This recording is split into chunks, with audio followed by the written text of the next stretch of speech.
Hey there, church. I'm Jess Tan, and I'm your resident intern here at CrossConnect. It's been almost 8 to 9 months since I started my gospel internship, and it's such a joy to be able to spend time with you doing devotion together. Today, we'll be looking at Psalm 15 by King David. O Lord, who shall sojourn in your tent? Who shall dwell on your holy hill? He who walks blamelessly and does what is right, and speaks truth in his heart, who does not slander with his tongue, and does no evil to his neighbor, nor takes up a reproach against his friend, in whose eyes a vile person is despised, but who honors those who fear the Lord, who swears to his own hurt, and does not change, who does not take a bribe against the innocent. He who does these things shall never be moved. Right off the bat, Psalm 15 poses us a question. Who can rightfully dwell in God's presence? And I pose this question. Why is it important to both you and me? Since the beginning in Genesis, God created man to dwell with him in a fulfilling and fruitful relationship. But due to the fall, that relationship has been fractured. However, God still yearns to restore that relationship. For us to once again dwell in the presence of our Creator brings us towards true flourishment in its fullness. But what does a person who can rightfully dwell in God's presence look like? There are many passages in the Bible that will paint you the picture of such a character, focusing on different qualities and characteristics that God yearns for in His people. And at the heart of Psalm 15, verse 2 highlights how much God honors those who honor the truth. From moral integrity to financial integrity, truth is at the very core of these principles. Story time. A good friend of mine, a fellow creative and a Christian, has been diligently job hunting. So, when one company finally called her in for an interview, she didn't hesitate. As a test, they required her to design the graphics for a poster within 2 hours, which she of course gave her best in.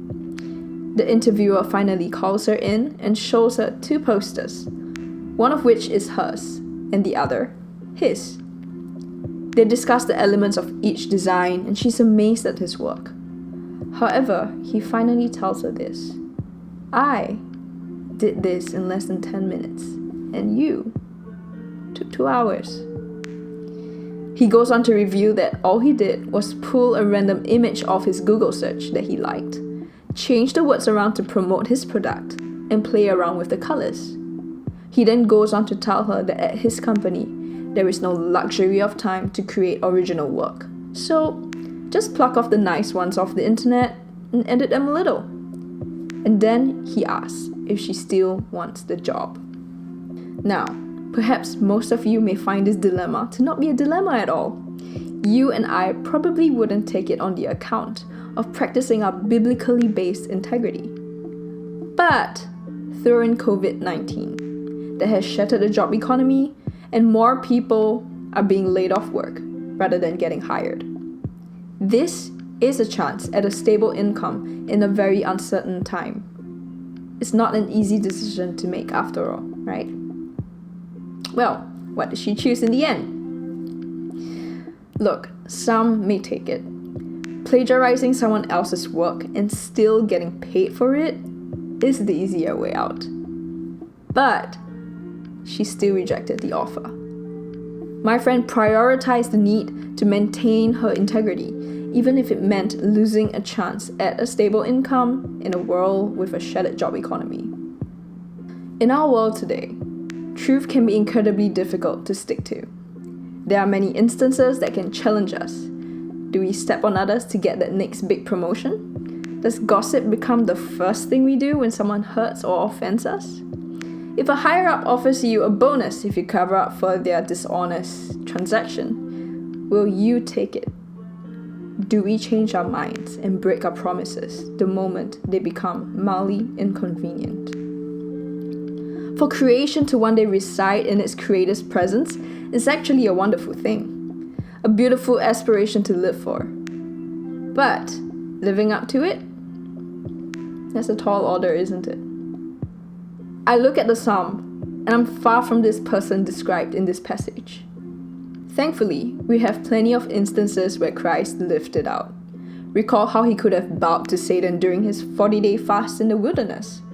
He would have been given all the kingdoms in the world, but he didn't. Or how he continued to speak the truth of salvation, never bending in the face of pressure from the people who sought to have him killed. If he had given in because the price to pay was incredibly high, he wouldn't have had to die such a painful and humiliating death on the cross then. But Jesus held steadfast to the truth. That is, salvation was, is, and is always going to be through him and him alone, even if it meant giving up his glory to die a shameful death. What does that look like for us today? It's not like humanity's salvation depends on the crux of what we do. How could any of us possibly live up to such a standard? But the need for truth, for integrity, is timeless, seeing as we live in a broken world today. And God has already reached in first, drawing close to us through Jesus Christ, dwelling among us, giving us a living hope that we will be transformed by his power until we are found mature in Christ himself. Let's pray. Father, I thank you that amidst the COVID-19 crisis, we can still be gathered as your family to spend time reading and learning your word. As we've gone through Psalm 15 today, Father, I ask that your words be inscribed not only in our minds, but on our hearts, so that we may learn to truly live lives of integrity in a manner worthy of your glory and presence, so that we may one day dwell in your house forever and ever. Amen.